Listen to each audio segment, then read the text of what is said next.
Number 10. Goblin. Goblin was a pretty interesting and unique mutant who first appeared in the pages of Alpha Flight in issue 48 back in 1987. Goblin is the twin sister of Pathway Laura Dean. Both siblings have been members of Alpha Flight in the past, as well as Beta Flight and Gamma Flight. While Goblin was in her mother's womb, they actually sensed early on that she was a mutant because of her unusually goblin-like appearance. Her parents wanted to abort her because of this, so her sister, Laura, who was in there with her instinctively, used her own mutant powers to teleport Goblin to Live World for her safety. For a long time, people actually thought Goblin was Pathway and that Laura could actually just transform into Goblin. Eventually, Laura and Goblin, as well as everyone else, would learn the truth about their relation to one another and their swapping of places throughout Laura's life. Goblin and Pathway have both not been seen for years since they left Apartment H. Goblin's mutation has resulted in her being super agile, possessing a unique appearance, and having a slight healing factor. It'd be cool to see, I think, both Goblin and Pathway return. They've been gone for so long. What are they up to? Where'd they go? Guess they're just roaming around in Canada? Number 9. Hijack. David Bond is a mutant that I personally quite enjoyed having in the comics, but who I don't think we've seen for a few years now, unless I completely missed him popping up on Krakoa somewhere. I don't think he's even been spotted there just yet, like not even in the background that I can recall. Though we have gotten a few technology-based mutants such as Sage, Trinary, and Warlock back as major characters, Hijack still remains somewhat forgotten to the sands of time. Where did he go? David Bond is a technopath who is able to command and control all kinds of vehicles, more often cars, but we've also seen him take control of the SHIELD helicarrier and Sentinels before besides. One of the helicarriers anyways. Number 8. Copycat. Copycat is someone whose real name you might recognize thanks to the Deadpool films. Vanessa Carlyle is her name, and while we got a version of her in the films who is Deadpool's love interest, which also happens in the comics, the cinematic version of Vanessa is pretty different from her comic book counterpart, who I might add also has now been perma-dead for years. Copycat in the comics is a mutant who has powers similar to Mystique's, except her powers can't be used as creatively as Mystique has used hers in the past. Remember when Mystique turned into paper? That's what I'm talking about. Copycat's powers allow her to impersonate and shapeshift into other humanoid beings, even copying their powers if they have any. At least we've seen that happen before. Her powers also make her impersonations so good that even those closest to the person would be fooled by them. In theory. With mutants able to return, it would be interesting to see how Deadpool and Copycat might interact in the future if she was to be resurrected. And she's a mutant, so could happen. And friends, before we move on to this next spot, if you are loving this list and you want to learn more about some forgotten mutants, you want to reminisce and look back, be sure to let us know in the comments below. Give this video a like. Honestly, I have so many more mutants that I want to talk to you about, so it's a gift for you and a gift for me when you do that. Number 7. Forget-Me-Not. I don't think this list would be complete without Forget-Me-Not. This mutant's real name remains unknown, likely because of how his powers work. Forget-Me-Not's mutant power is that he is basically undetectable. No one, even people who have met and know him, is able to remember his existence. This makes him hard to even notice in a room, and Professor X himself had to actually set a mental alarm clock reminder like every little while in order to keep Forget-Me-Not in his mind. In the end, Forget-Me-Not was literally forgotten by all the mutants, and we haven't really seen or remembered him in a long time.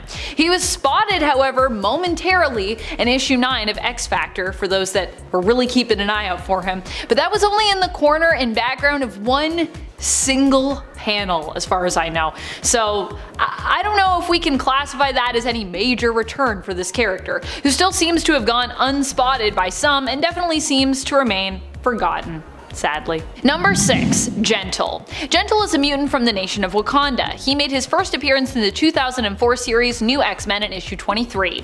Nesno Abidemi had it rough when he was younger, as his father was Russian and his mother Wakandan, which meant he grew up always being treated and feeling like an outsider. His power grants him superhuman strength as his muscles can rapidly expand in size, making him super strong, but also at the cost of being in immense pain, both physically from the expansion and due to psychological trauma that he carries with him from his past. Because of this, Gentle is covered in unique and iconic vibranium tattoos, which help with the pain and also help him to better control his powers, preventing him from overexerting himself and potentially dying while using them. Gentle is a really cool character, and although you may have spotted him partying it up on Krakoa, he hasn't been given much to do as a key player in any of the current X books just yet. Number 5. Bendera. As someone who is currently reading the original run of Wolverine, I can't can't in good conscience create this list and leave out La Bendera, a favorite supporting character and mutant of mine from that series. La Bendera made her first appearance in the 80s Wolverine series in issue 19. Bendera went on an adventure with Wolverine where she helped him put a stop to the tyrannical and militaristic rule of President Caliban in Tierra Verde, also helping Wolverine to defeat an ancient monster that Caliban had unleashed known as Spore. In the end, she stayed behind in Tierra Verde to help the people there transition to a more democratic form of government. She wouldn't even get to remain alive for a decade in the comics, being killed off in the mid-90s in an issue of Captain America.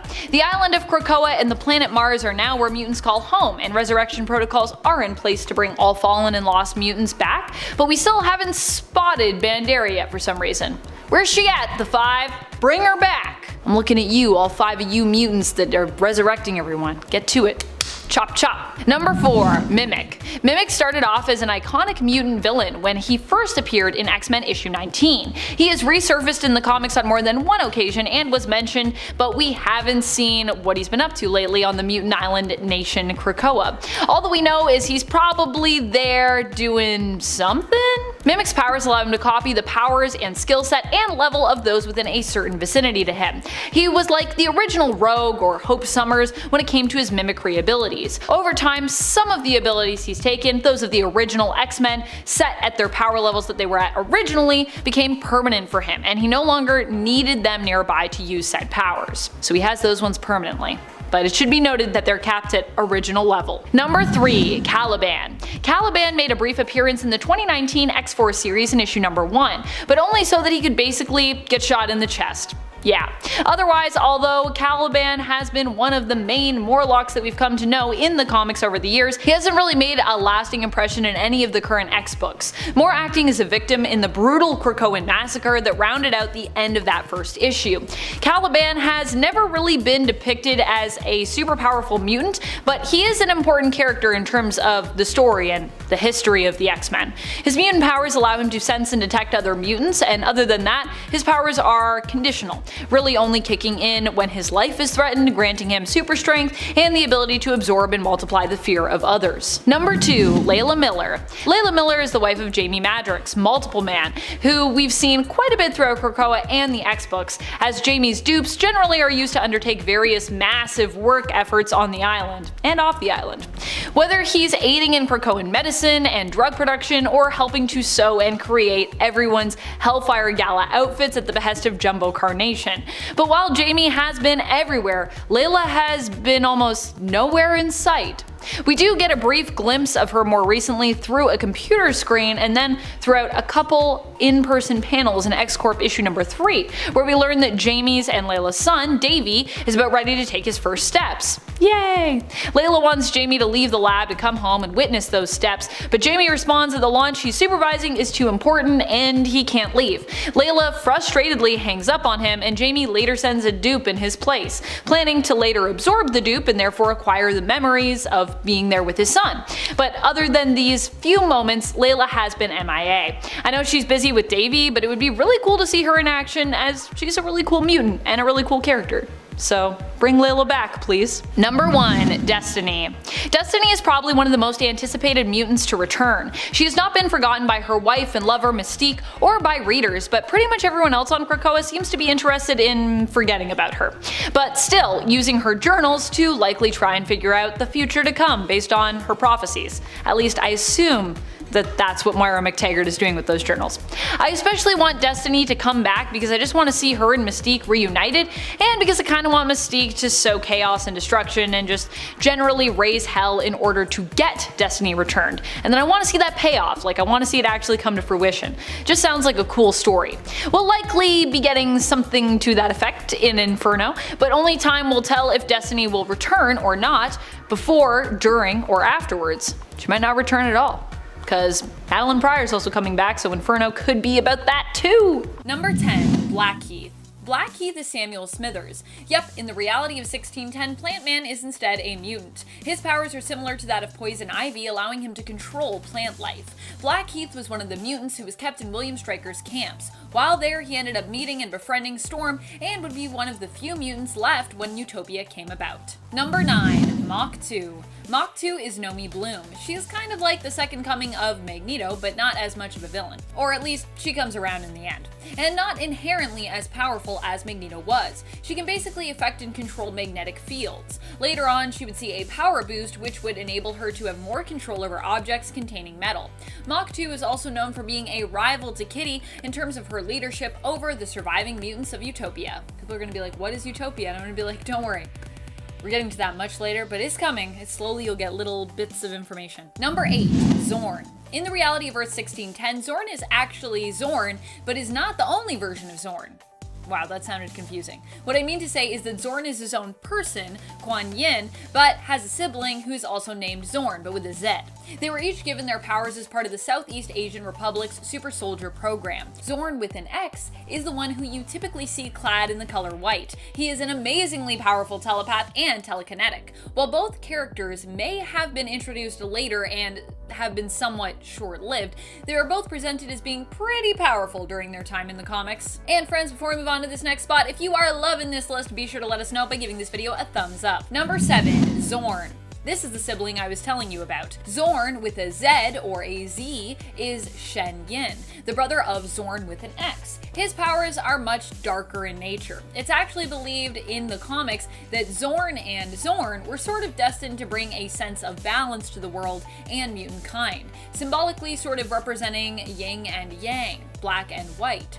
Zorn's powers are basically akin to a black hole.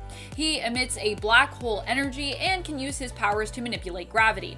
In the end, Zorn sacrifices himself when he realizes that he cannot win in the war against the children of tomorrow. In his death, he effectively becomes a black hole in retaliation. Number 6, Colossus. A strong mutant on Earth 616 and in 1610. Initially, Pyotr Rasputin did not possess super strength as part of his power set, but was given a drug called Banshee to enhance his strength, as well as a job working for the Russian mafia.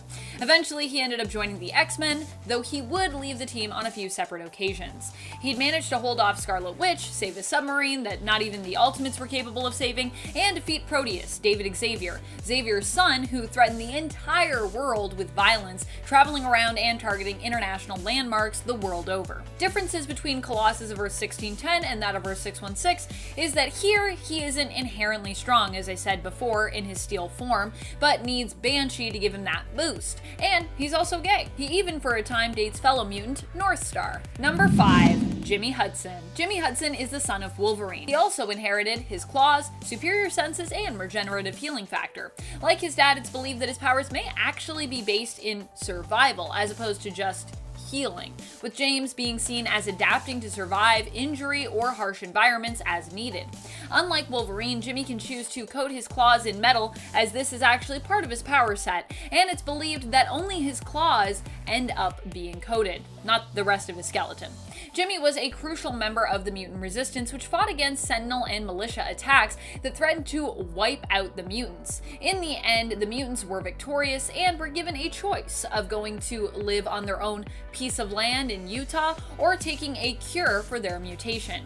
Jimmy was one of the few mutants who decided to keep his powers. Number 4, Storm. Initially in the Ultimate Universe, Storm didn't have great control over her powers, and mostly got by stealing cars, but after the X-Men took her in, she learned how to control and even master her powers, allowing her to become one of the most fearsome and powerful mutants around. Ultimate Storm is so cool.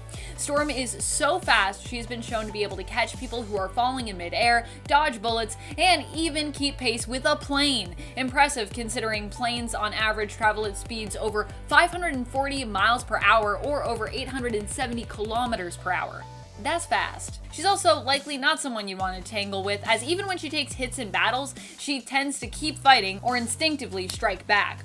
Using her lightning storm and weather control powers, she's also managed to defeat multiple opponents with one single attack, whether they be Sentinel opponents or human opponents, and in some cases, even killing them. I think at one point she kills like 11 people at once, and it's just like, okay. Don't mess with Storm. Got it. I mean, I already knew that before from Earth 616, but now I really know. Number 3, Jean Grey. In Ultimates, it almost seems there is nothing Jean can't do. Before she joined the X-Men, she was in a mental institution as the manifestation of her powers made her seem insane. However, Professor X would save Jean and recruit her on his X-Men team, with her being the second member. In the Ultimate Universe, we have seen Jean become possessed by what she thought was a cosmic entity referred to as the Phoenix God, and almost lose control and her sanity. The biggest problem with Jean is similar to that of her Earth 616 counterpart. Immense power threatens to basically break her mind, or at least take over her sense of sanity. In the comics, Jean is not only a skilled telepath and was even able to read Wolverine's mind, something Professor X believed wasn't even possible, but she also happens to, weirdly enough, be a skilled doctor and surgeon as well, although I'm pretty sure she doesn't have any medical license. Say what? Jean was even shown to be capable of connecting and tapping into the multiverse to reach out and see various versions of herself. Basically, she can do everything, because being a telepath is crazy powerful. Number 2, Magneto. Obviously, one of the most powerful mutants out there has to be Magneto, not just for the powers of magnetism that he wields, but also just for his influence. Magneto was the mastermind behind Ultimatum. I suppose I should use the term mastermind lightly there, as Ultimatum in general is not really seen very favorably in most fans' eyes. I admit it was controversial and caused a lot of perhaps needless death. In fact, I would say it was needless death. But you have to acknowledge just how much of a threat it painted Magneto out to be. While I'm not sure about Magneto basically committing genocide as a victim of one himself, you have to admit that this made him one of the most fearsome characters in all of the Ultimate Universe. And for Magneto, there is power in fear, even though oddly enough, it is usually fear that tends to power the hate that he often stands up against. Number 1, Kitty Pryde. One of the most powerful characters as a leader especially. She ends up becoming the ruler of the mutant tent nation that the mutants dub Utopia. This is a portion of land in Utah that the mutants who choose not to accept the cure are given. In fact, all those who refuse to take the cure are forced to live there. Kitty ends up fighting a war against Jean Grey in the Ultimate Universe as well, because Jean wants Kitty to join the mutant nation that she was put in charge of ruling after the death of Zorn with an X, Xian. But Kitty refuses to bring their people together. Kitty is such a good leader, she even steps down from her title as the leader of Utopia to help ease the target on her own people's backs because of her and Jean's conflict. Kitty and Utopia would end up winning that war, and Kitty would also play a crucial role in defeating Galactus as well. Also, I gotta say, that whole World War X thing, it was pretty weird. It was pretty weird, friends. Number 10, Tempest. Imagine if instead of needing the time stone to manipulate time, we actually just had a hero who could do it just like that. Like, that was their thing. Enter Tempest. Tempest is Eva Bell. Her mutant power is just that, time manipulation or chronokinesis. While not considered Omega level yet, Tempest is well on her way to being there. Her powers allow her to manipulate time around her, speeding it up or slowing it down, making her pretty hard to defeat. Because if you came at her, she could just be like, and it takes you like 100 years to take a step, so basically you're dead. Done. Think of all of those scenes that we saw with Quicksilver in Fox's X-Men films, but instead of Tempest moving really fast, she just instead manipulates the speed of others around her through manipulating time. Tempest can also use her abilities to travel through time, but has less control over this ability. Hence why she's not Omega level yet. Number 9, Blindfold. We haven't seen Ruth Aldine for some time, but she has been hinted to be a descendant of Irene Adler, aka the mutant known as Destiny. Ruth was known for being a powerful telepath who also possesses telekinetic skills. She was mainly known for her astral form and astral plane powers and abilities, as well as her ability to perceive future events and tap into someone's or something's history via touch. It's also important to note that she's one of the few people that can make an astral form that's also physical, which is pretty crazy. Blindfold would likely not be a character we would expect to see in the MCU if we get a story involving Krakoa, as on Krakoa it seems that no precog mutants are really allowed to exist, especially not if they're as gifted as Blindfold was. And probably not also because she's related to Destiny, so that's also a no-no. And friends, before we move on to this next spot, if you are loving this list and you want more lists like it, I know I love talking about mutants with all of you fun folks out there. Be sure to let us know by giving this video a thumbs up. Number 8, Iceman. I really don't want Iceman to be too powerful for the Marvel Cinematic Universe in the same way that I don't want Storm or Jean to be either, because I just like those characters. But the reality is he, like the others, might just be a bit too powerful. Iceman is an an Omega level mutant, which basically means he is not only super capable and disciplined when it comes to the use of his powers, but is also considered the tippy top of excellence in his power category. Iceman started out as really snowman in his little black booties, but now he has grown to be so powerful that he can help to effectively terraform a planet with his abilities, aiding the terraforming of Mars in planet-size X-Men when it came to ensuring there was enough water on that planet. Not only that, but Bobby no longer ever needs to fight alone, as he can also now make little ice or snow golems, effectively always possessing an army just at his fingertips. He's like, ice it up. I don't know why I'm doing this. This is like some Salt Bae something. That's how Iceman uses powers. He's like, I am Salt Bae. Number 7, Kid Omega. Despite the fact that Iceman is really impressive, I had to put Quentin Quire a number above on this list. Despite his multiple comedic deaths in the Dawn of X and Reign of X era, oh, what a time. The fact remains that telepaths tend to rule, while by comparison most other power sets just tend to drool. Sorry. Quentin Quire has come a long way from when he was first introduced. Sure, we knew he had potential, but we're now seeing him grow into that potential, and in some cases even exceed it. And let's keep in mind that he's still pretty young in comparison to some of the other main cast of well-established mutants, who for the most part are completely grown up now. Kid Omega still has a few things to learn, but is considered to be one of the strongest telepaths in existence already, and an Omega level mutant. Number 6, Vulcan. Vulcan is known for being Omega level or even beyond. He is the youngest and most powerful of the Summers brothers. Vulcan is Gabriel Summers. At the time when Christopher and Catherine Summers were abducted, it turned out that Catherine was actually pregnant with Gabriel. When she was killed, he was removed from her body and was matured in an incubation accelerator, skipping many of his childhood years. Vulcan would manifest energy-based powers like his brothers. His powers allow him to absorb and redistribute a diverse group of energy types. Not only that, but he can absorb a lot of energy when it comes to his limits. He can also use his abilities to absorb and drain the powers of others under certain circumstances, thereby suppressing his opponent's power, which is pretty OP. Let's be real. Number 5, Legion. One of the most powerful mutants out there that we'll likely never see in the MCU is Legion.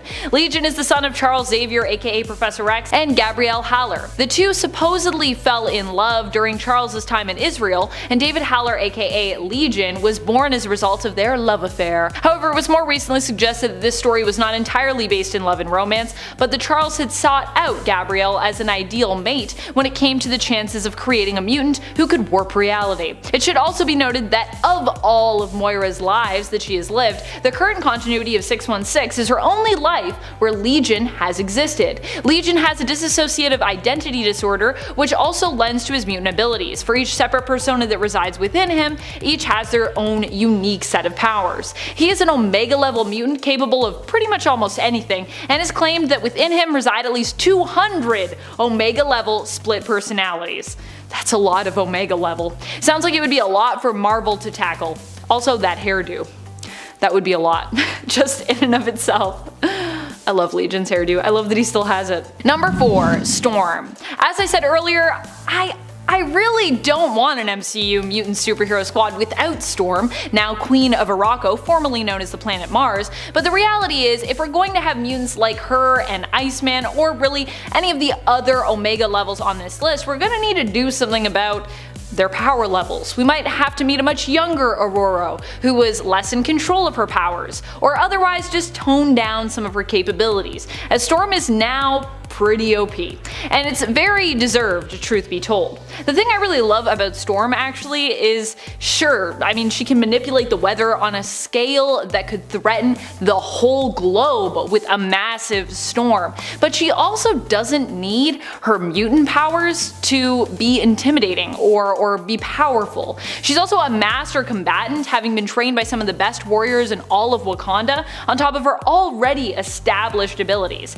And she could likely intimidate most people who have heard tell of her with just a glance, because she's Storm. Number 3. Jean Grey. More specifically, the Phoenix version of Jean, or just really unlocked potential version of Jean Grey as well, I guess. Marvel Girl, even initially in the comics, struck me as a powerhouse when we first met her. Although we would see her powers reined in throughout those early years, remember when, in the Danger Room, her test was to basically do a super fast cross-stitch using her telekinesis powers? She eventually surpassed the mental blocks that were put in place by Professor X, initially to protect her when she was younger.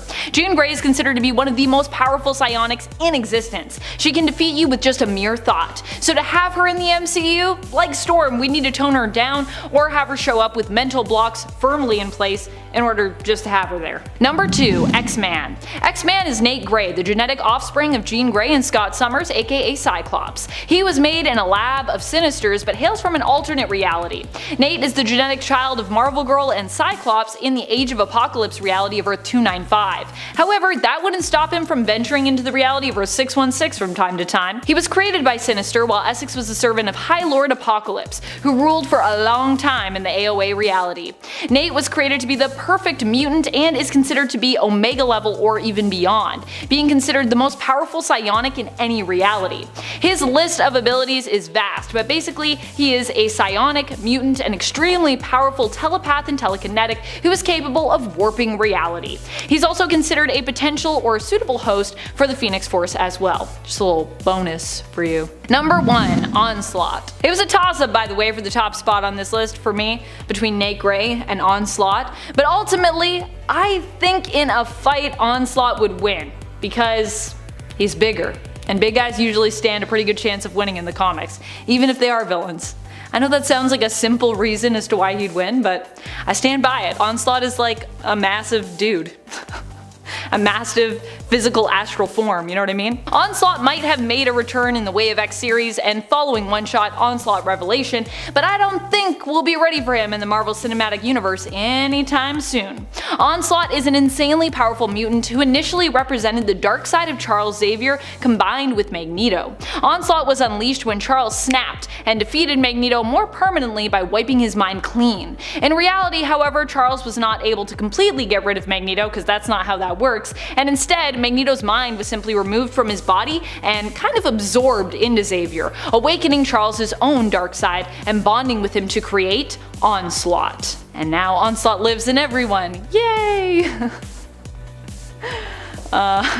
Spoilers. In a 10 marrow. Strength isn't just measured in how much they can lift or how far they can throw something. It can also be measured in how much pain someone can take, mentally or physically. So what about a mutant that is literally constantly putting one of her most sensitive parts in constant danger of being broken? If you don't know, Marrow's mutant ability is that her bones grow so fast that they poke through her skin, forming some form of dense armor that she can break off to form an instant weapon for close combat. However, the amount of pain this would cause is truly excruciating. Bones are one of the most sensitive parts of our anatomy, and even just exposing them to the air would be extremely painful. Add on to that the fact that she is constantly breaking them to use them as weapons, and you have one hell of a day. The fact that she can do this and still keep fighting is incredible, and something to really take into account when considering strength. In a 9 forget-me-not, ever wish your ex would stop texting you? Cause like, guess who woke up with 26 missed calls from their ex?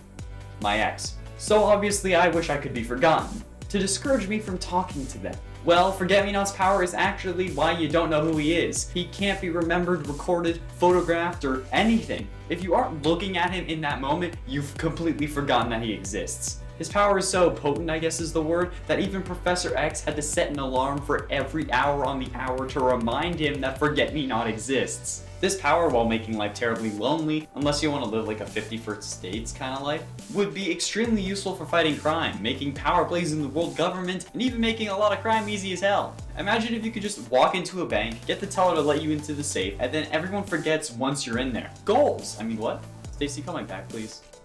Maybe I do have this power. In a date, Zorn. Do you forget things really easily? Do things go in one ear and come out the other? Or do you have a perfect memory? You hear something and it gets sucked into your brain and stays there. Both of these things can be called black hole brain, since black holes suck everything in, but they also could be considered the ultimate form of nothing. Well, Zorn is in kind of the same boat. However, he has a literal black hole / miniature star for a brain. which, while sounding dope since it gives him powers like electromagnetism, healing, and flight, it could mean the very end of the world if one little thing goes wrong. If this guy wanted to be a supervillain, all he would need to do is get a CAT scan. The moment anyone sees what he's got going on in there, they'll want to crack him open like a can of soup and see how he's able to function. But the moment they do, those surgeons will have unleashed a force on this world so great that they probably won't be able to stop it. And while that sounds like a downside, it definitely is. But this list is about stronger than you think, and it certainly makes this character a freaking totem of destruction. And at 7, Moonstar. Prior to being depowered in M-Day, Moonstar had one incredible ability,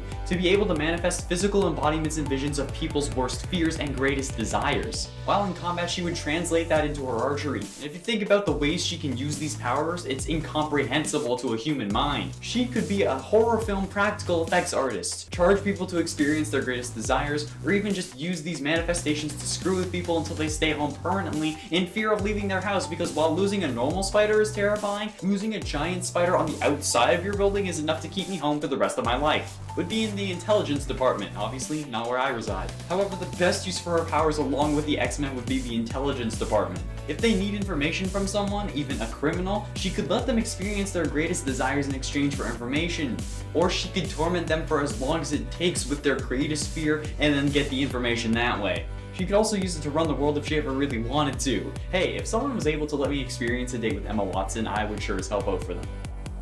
And at 6, Tag. Tag, while mostly unknown, is one powerhouse if you really consider the implications of his powers. He obviously gets this name from the game we all played as kids, and with his power set, it's clear why. Called the Pariah Effect, the writers considered him useless enough to depower him during M-Day, and most of you may not have even noticed, but Tag's powers involve him being able to, in essence, give someone the cheese touch, or make them the most desired person in the world with one touch. The Pariah Effect causes people or objects touched by Tag to either be avoided by everyone, or have everyone congregate around that target. He controls mob mentality itself. He could make anyone who bullied him undesirable number 1 with a single punch, or give himself some damn peace and quiet by touching something that he always has on him, like a phone or a wallet. Or, let me just put this out there. Hello, Mr. President. How's the re-election campaign going? This man could control world governments with a handshake, and yet somehow the writers thought he was useless enough to remove his powers? Or maybe they thought he was too overpowered. I mean, this is kind of OP. He's hella strong if you really think about it. It's not about the powers you have, it's how you use them. Like dick size. And at 5, Eye-Boy. Ever feel like everyone is watching you? Like you have dozens of eyes on you whenever you make a tiny mistake on the subway or when you sneeze at work? Well, Eye-Boy is the physical embodiment of that feeling. Eye-Boy is covered with dozens of eyeballs randomly placed around his body. While this makes things incredibly awkward, especially dates, it is actually incredibly useful and could make him one of the best secret intelligence agents ever, if you get past the eyeballs. Each eye gives him a different form of sight, so instead of viewing 360 degrees, he can use one to see things like a microscope, or see magical wavelengths in the air, see the non-visible light spectrum, and he even has an X-ray eye. That's really weird on dates. But most interestingly, he also has what can only be referred to as the Sherlock Holmes ability. This allows him to see minute body signals and instinctively interpret them with great accuracy, making him a living lie detector test, and somehow allowing him to perceive your hopes, fears, and ideology from a single glance, making him one hell of an interrogator and special ops agent. Combine this with Moonstar's original ability and you have one hell of a dynamic duo for interrogations. Sorry, I know that that's a DC thing and these are Marvel, but still. And at 4, Morph. If you know him from the X-Men cartoon, you won't really know about his real powers, since there he was just a shapeshifter. But the Morph from the comics is so much more interesting. He doesn't just shapeshift. Instead, he automatically secretes a pheromone that can detect what physical form would put a person most at ease and will automatically transform him into that figure, essentially making him an eye of the beholder human, where everyone sees what they're most comfortable seeing. This makes him the ultimate spy, hands down. He can just walk in somewhere and without breaking a sweat turn into what every single person feels comfortable with. He could just walk into NASA and steal me a computer so that I can play my favorite games at 2000 FPS. But he could also just walk into the White House and hit that big red button, which makes him incredibly dangerous and a force to be reckoned with. While his Earth 616 counterpart bit the dust as the first X-Men to die in action, his name was Changeling, this Earth 1081 version is something to fear. And I fear him. And at 3, Ice Cream. Who here likes ice cream? Basically everyone. Well, what about a mutant whose power is to just turn himself into any flavor of ice cream imaginable? Yeah, well, it may not seem like an incredible superpower to have since you can't really taste yourself, or if anyone did taste you, I guess they'd be eating you. I still think this would be incredibly useful. Ice cream once infiltrated the danger room at Xavier's school for gifted youngsters, before being turned into a block of frozen ice cream when Professor X turned down the temperature of that room. But he still managed to do it. Plus, have you seen the movie Sky High? If not, I highly recommend it. Danielle Panabaker from The Flash is in it, and it's one of my all-time favorite movies. It's about teenagers who have superpowers who attend superhero high school, and one of them doesn't have powers when he goes. It's really awkward. Well, one of the main characters in it is named Ethan, and he essentially has this ability. He can literally turn into a puddle that he can still move around while in that puddle. He gets classified as a sidekick at first, but after he helps defeat the bad guys at the end, he ends up being promoted to hero. This power is pretty dope, and here's the real kicker that makes it way too overpowered. He can even taste like banana split. What? How do you become the bananas too? In a 2 domino. The power of being lucky is something not many of us can understand. Having everything good happen to you all the time is something a few of us can only even imagine. But Domino experiences this on the daily. Lucky. Because her power is just luck. In Deadpool 2, this is how it appears. Everything good all the time. But in the comics, her powers are far more than that. She can actually manipulate the force of luck. She had demonstrated this multiple times in the past, like jamming guns at the perfect moment, pulling off dude-perfect level trick shots without looking, and even at one point manipulating the probability that a lightning bolt would strike exactly where she needed it at the exact right time. She's basically the god of luck just as much as Thor is the god of lightning and that Loki is the god of mischief. Hell, with this ability she could just destroy anything and anyone she ever wanted to. This can even go so far as being lucky that a person who wanted to shoot her in the head just wanted to jump off the bridge immediately. Or being so lucky that every time her body is failing her, she makes a miraculous recovery. The extent of how this power can be used is insane and certainly one that we all wish we had. She can even make sure that she experiences poor things like losing her wallet, but luckily enough she didn't have anything of importance in the wallet. It's nuts. Finally, in at number 1, Matter Eater Lad. Matter Eater Lad. Oh my god, this freaking guy. Matter Eater Lad is a native to the planet Abysmal in the DC universe and evolved his ability to eat all forms of matter when microfibers had made all of Abysmal's food inedible. And while you may consider this to be an evolution rather than a mutation, once I introduce you to Mr. Eats All, I think you'll agree with me putting it on this list. Plus, if cilantro tastes like soap to you, it's considered a mutation. And if you have a 6th finger, it's also considered a mutation, even though having 6 fingers is the dominant gene. So in essence, having 5 fingers should be the mutation, but whatever. Rant over. Let me introduce you to Michel Lokito, a man born June 15, 1950, who's known by many as Mr. Eats All. Hailing from France, Michel began eating unusual materials at around the age of 16 accidentally when he ate his first glass. Yeah, like a glass cup. Accidentally.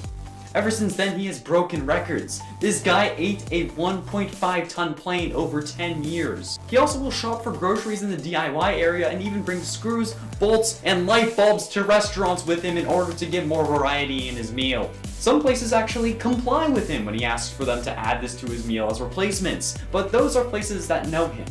This man also took only an hour to eat an entire bike wheel. Everything but the tire itself. This is due to an extra thick stomach and intestine lining that somehow manages to save him. And I'm guessing extra thick teeth. He died at the age of 57 from natural causes, therefore not internal bleeding as many assumed he would. If that's not worthy of a number 1 spot, I don't know what is. Matter Eater Lad is real, guys. What? That's nuts. How? Who? What? When? Where? Why? Alex?